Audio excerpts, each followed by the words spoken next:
ప్రభుత్వం ఏదైతే urea app తీసుకొచ్చిందో ఆ యాప్తోని రైతులు చాలా నష్టపోతున్నారు.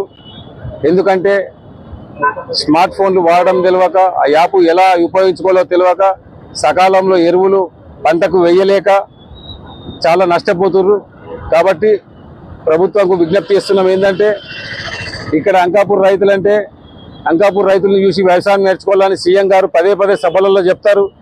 కానీ ఇక్కడ అంకాపూర్ రైతులే వ్యవసాయంని ఎందుకు చేస్తున్నాం అనే ఒక బాధ కల్పించే పరిస్థితులు నెలకొంటున్నాయి. అలాంటి పరిస్థితి రావద్దు అంటే యూరియాని యాప్ల ద్వారా కాకుండా నేరుగా సొసైటీని యూనిట్గా తీసుకొని ఇవ్వమని చెప్పేసి విజ్ఞప్తి చేస్తున్నాం.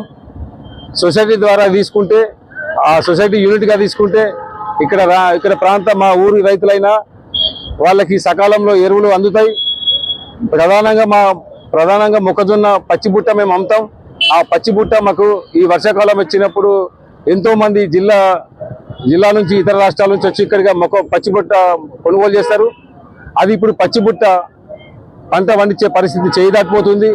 ఎందుకంటే ఆ మొక్కజొన్న పంట అనేది సుంచొచ్చినప్పుడు ఆ టైంలోనే యూరియా వేయాలి. దానికి వారం రోజులు అటేసినా పంట రాదు, లేట్ అయినా పంట రాదు.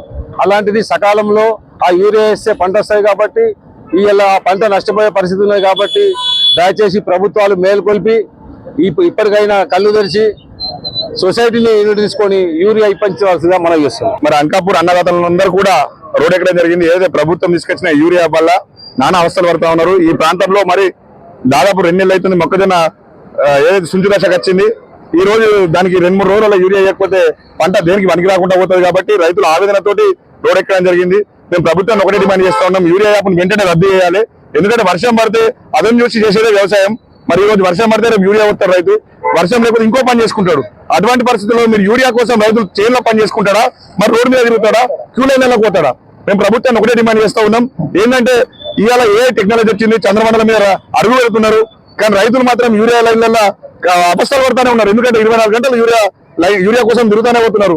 ప్రభుత్వం తీసుకొచ్చిన యూరియా యాప్ని తక్షణమే రద్దు చేసి, ఎందుకంటే మీరు ప్రాణాలు ఇచ్చే లిక్కర్ ని కూడా QR కోడ్లు పెట్టి, ఎక్సైజ్ అధికారులు పెట్టి, మరి వాహనాలు పెట్టి ప్రతి తాండాకు మీరు అందిస్తున్నారు. ఇలా మేము పెడితేనే దేవుడు కూడా అన్నం తింటాడు. మరొక అన్నదాతలు ఇలా ఉపాసం ఉంటూ మరి రోడ్ల మీద అవస్థలు పడుతూ ఉన్నారు. ప్రభుత్వం ఎందుకు ఇంత చిన్న చూపిస్తా ఉంది రైతాంగాన్ని?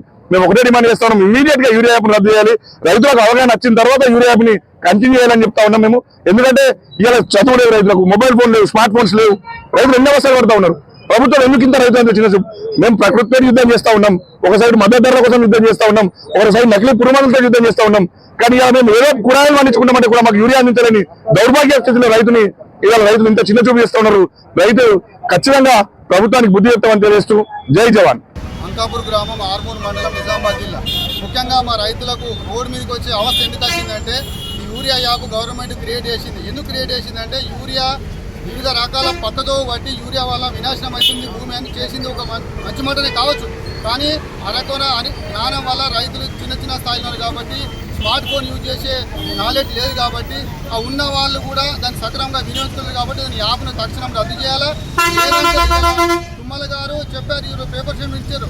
2 జిల్లాలు పైలట్ ప్రాజెక్టు కింద యాప్ తీసుకున్నారు. సెంట్రల్ గవర్నమెంట్ అగ్రికల్చర్ మినిస్టర్ నుంచి ప్రశంసలు పొందుతున్నాము. ఈ దేశవ్యాప్తంగా యాప్ క్రియేట్ చేస్తామని చెప్పి ఈరోజు ప్రెస్ స్టేట్మెంట్ వచ్చింది. అయితే కావచ్చు, కానీ రైతులకు సాదా సీదాగా రైతు తోటలకు యూరియా చేరే విధంగా అది చేయాలి. దానికి ముఖ్య కారణం ఏంటంటే, జిల్లాల వారీగా ఇంతకుముందు యూరియా యాప్ ఉండే, దాన్ని ఇప్పుడు మండలికి తీసుకొచ్చారు. ఇప్పుడు తక్షణం ఏం చేయాలంటే, జిల్లా కలెక్టర్ గారు దయచేసి మీరు ఈ తక్షణ మండల యూనిట్ను తీసుకొని ఇప్పుడే సెక్రటరీ ఆయా PACSలో పడుతున్న గ్రామాలకు విస్తరిస్తే ఉన్న సపోజ్ 400 మంది రైతులు కానీ 500 మంది కానీ వాళ్ళకే ఉంటుంది.